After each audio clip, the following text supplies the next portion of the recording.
Preparing for a Telenor FP&A Analyst interview? You've reached Candy Mentor, and this video is for you. We'll walk through 20 key questions you're likely to face. For each question you'll see a sample answer followed by the key points to cover. Subscribe, like, and share, and drop a topic request in the comments. Question 1. What does FP&A contribute to a telecom company like Telenor? FP&A connects Telenor's strategy with day-to-day financial decisions. I would support budgeting, rolling forecasts, management reporting, and analysis of variances, while linking financial outcomes to drivers such as subscribers, ARPU, churn, traffic, OPEX, and network investment. The role is not just reporting historical results. It is explaining what changed, identifying risks and opportunities, and helping leaders allocate capital and resources. Strong FP&A should make financial information timely, commercially relevant, and actionable. While answering, focus on planning, forecasting, management reporting, variance analysis, business partnering, and translating operational telecom metrics into financial decisions and actions. Question 2. How would you build a revenue forecast for Telenor? I would build revenue from operational drivers rather than simply applying a growth percentage. For mobile services, I would forecast subscribers, churn, net additions, customer mix, and ARPU, then separately assess handset, broadband, enterprise, roaming, and other revenue streams. I would incorporate seasonality, pricing changes, promotions, and management initiatives, using historical performance as a reasonableness check. Finally, I would reconcile the driver-based model to the reported income statement and document key assumptions. Make sure to cover subscriber volumes, ARPU, churn, product mix, seasonality, pricing, customer usage, historical trends, commercial initiatives, and reconciliation to total reported revenue. Question 3. Which KPIs would you monitor when analyzing Telenor's performance? I would monitor revenue growth, service revenue, EBITDA and EBITDA margin, operating cash flow, CapEx, and free cash flow. Operationally, I would track subscribers, net adds, churn, ARPU, data usage, broadband connections, customer acquisition cost, and network quality. The important point is understanding relationships. Higher data usage may support revenue, while aggressive promotions can increase subscribers but reduce ARPU and margin. I would combine KPI trends with actual versus plan analysis to identify sustainable performance. In your answer, talk about financial and operational indicators, including revenue growth, EBITDA margin, ARPU, churn, subscribers, customer acquisition cost, CapEx intensity, cash flow, and service quality. Question 4. Explain the difference between a budget, forecast, and long-range plan. A budget is the approved financial plan for a defined period and usually establishes targets and accountability. A forecast is an updated view of expected performance based on current information, so it can change several times during the year. A long-range plan looks further ahead and connects strategic choices with growth, investment, funding, and profitability. At Telenor, I would ensure these views reconcile, while recognizing that a forecast should remain realistic rather than simply repeat the original budget. Be sure to mention purpose, timing, level of detail, assumption changes, accountability, scenario analysis, and how each planning tool supports different management decisions. Question 5. How would you analyze an unfavorable EBITDA variance? I would first validate the data and compare actual EBITDA with budget, prior forecast, and prior year. Then I would bridge the variance across revenue, direct costs, personnel, marketing, network expenses, technology, and other OPEX. Within each area, I would separate volume, price, mix, timing, foreign exchange, and one-time effects. For example, weaker EBITDA could reflect lower ARPU, higher retention spending, or delayed savings. I would conclude with ownership, forecast implications, and recommended actions. Focus on decomposing the variance into volume, price, mix, foreign exchange, timing, one-off items, and cost drivers, then quantify root causes and recommend corrective actions. Question 6. How do you ensure accuracy in a monthly management reporting pack?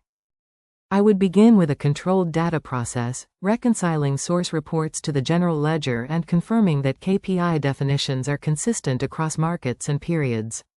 I would use standardized templates, locked formulas, documented assumptions, and variance checks against budget, forecast, and prior year. Before distribution, I would review unusual movements with business owners and challenge unsupported commentary.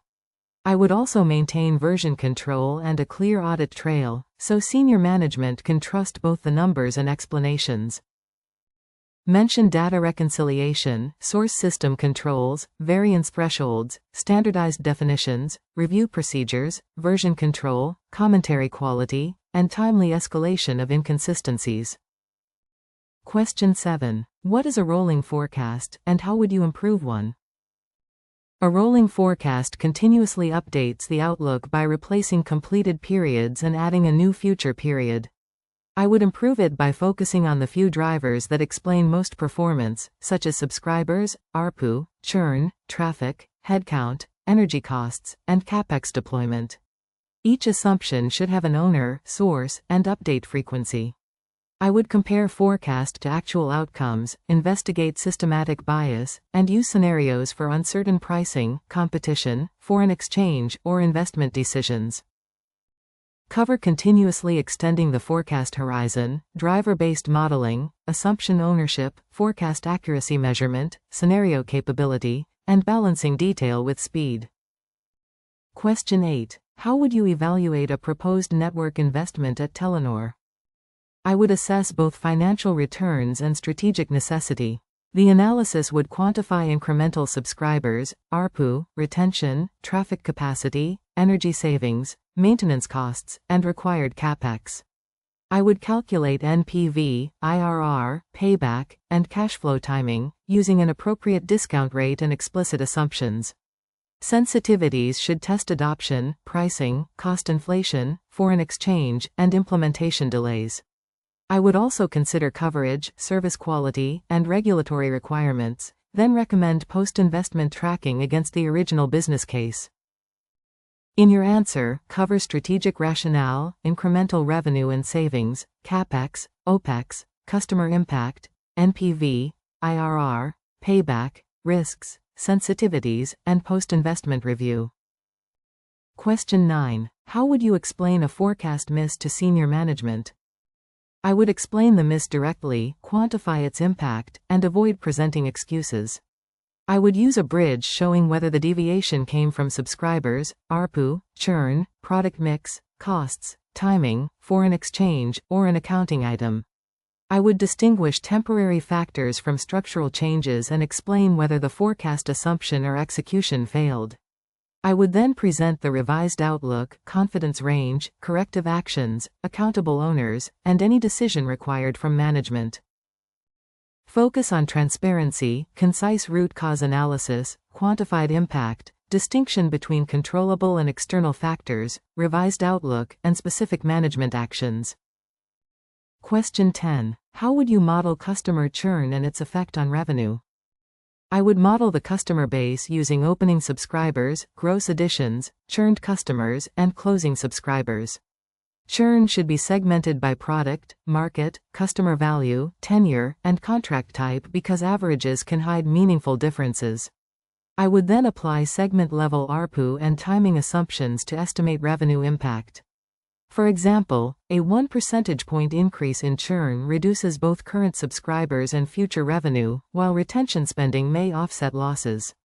I would test these relationships through sensitivity and scenario analysis.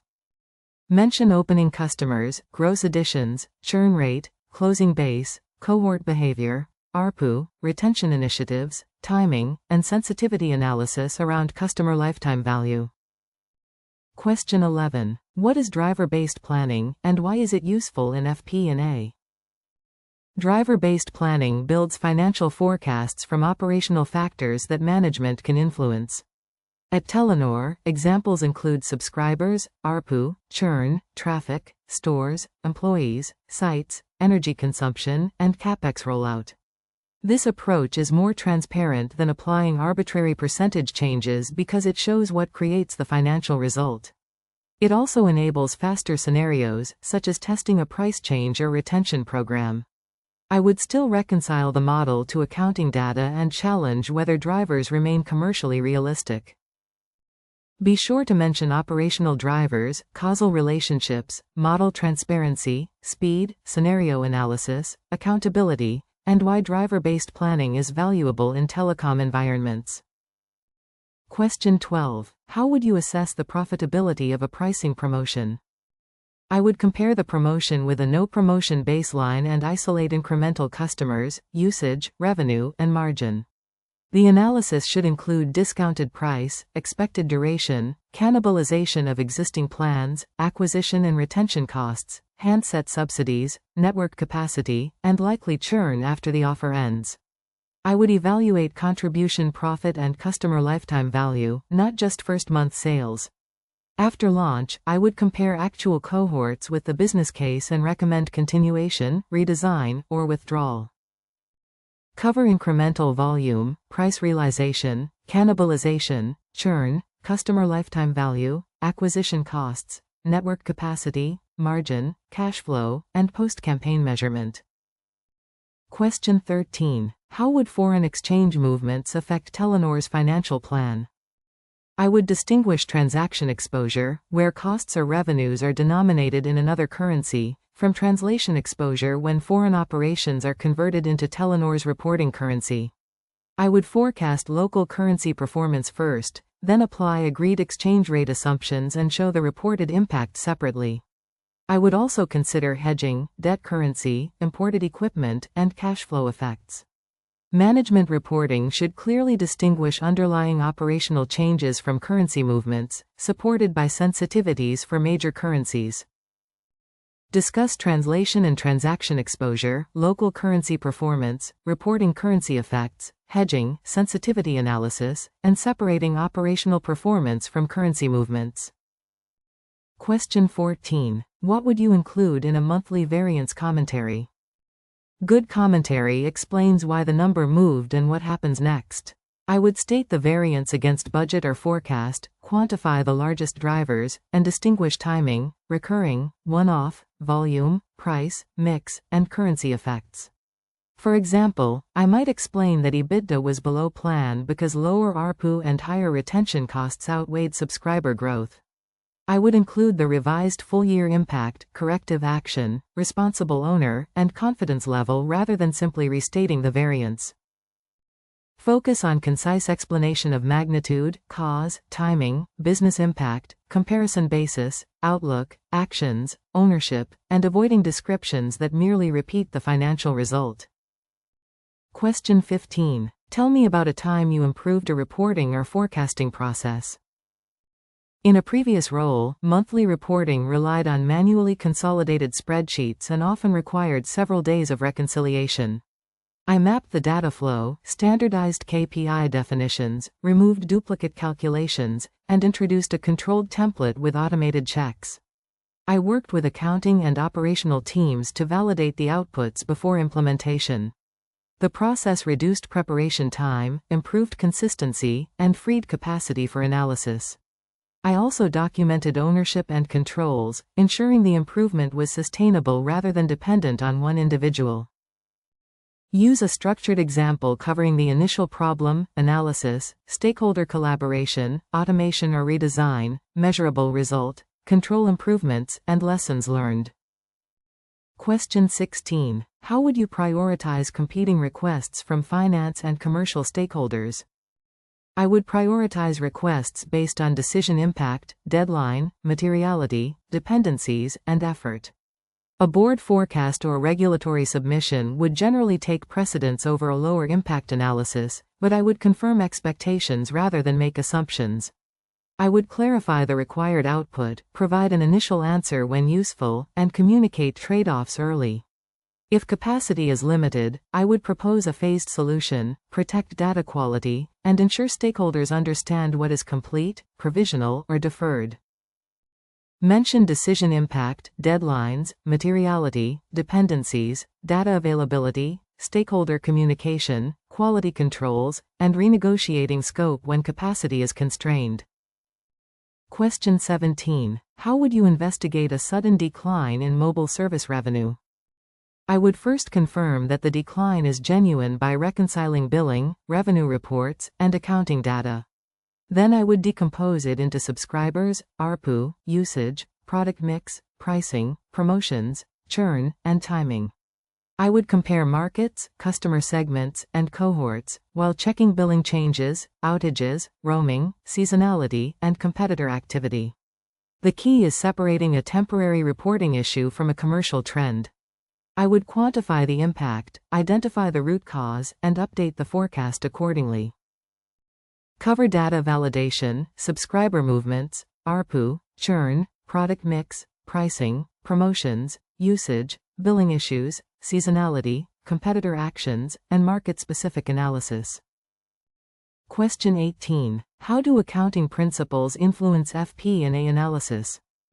Accounting determines how operational activity appears in profit, assets, liabilities, and cash flow, so FP&A must understand the timing differences. For example, network investment may be capitalized and depreciated over time, while an expense is recognized immediately. Lease accounting can also affect EBITDA and balance sheet metrics. I would ensure forecast assumptions reflect the correct accounting treatment, distinguish underlying performance from one-off entries, and reconcile profit to cash. This prevents management decisions based on misleading timing effects. Discuss accruals, capitalization, depreciation, leases, revenue recognition, provisions, non-recurring items, cash versus profit, and the importance of consistent accounting treatment in forecasts. Question 19. How would you present a downside scenario for Telenor's business? I would create a downside scenario based on credible risks rather than an arbitrary percentage reduction. For example, weaker subscriber additions, higher churn, lower ARPU, elevated energy costs, unfavorable exchange rates, or delayed network benefits could be linked through the model. I would show effects on revenue, EBITDA, CapEx, free cash flow, and liquidity, with sensitivities around the most uncertain drivers. Finally, I would identify early warning indicators, mitigation actions, and decision points for management. Be sure to cover realistic assumptions, linked operational and financial drivers, probability or triggers, sensitivities, mitigation actions, liquidity, covenant considerations, and decision thresholds. Question 20. Why do you want to join Telenor as an FP&A analyst? I am attracted to Telenor because Telecom combines recurring revenues, rapid technology change, significant capital investment, and clear customer-driven operating metrics. That creates an excellent environment for rigorous FP&A and commercial analysis. I would bring strong modeling, accounting awareness, attention to detail, and the ability to explain complex results clearly to non-finance stakeholders. I am especially interested in connecting subscriber and network performance with profitability and cash flow, while contributing to disciplined decisions across a large, evolving business. Connect motivation to Telenor's telecom scale, digital transformation, international operations, analytical complexity, sustainability, collaborative culture, and your ability to turn data into business decisions. If you are still with us, congratulations, you are much ahead of the rest and serious about preparing for your interview. We hope we were able to add value to your preparation and create some helpful content. Do not forget to like and share this video. Your small act can do great things for us.